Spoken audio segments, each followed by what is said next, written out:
তারপর আমাদের কর্মসূচি শেষ হবে। ধন্যবাদ।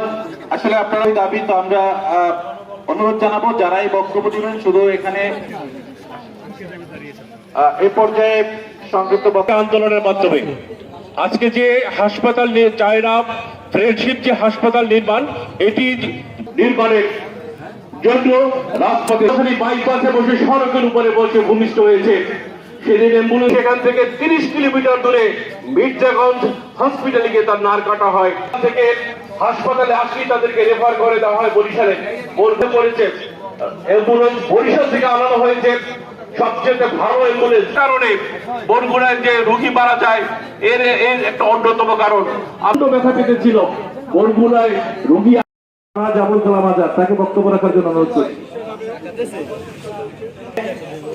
এই মানববন্ধনে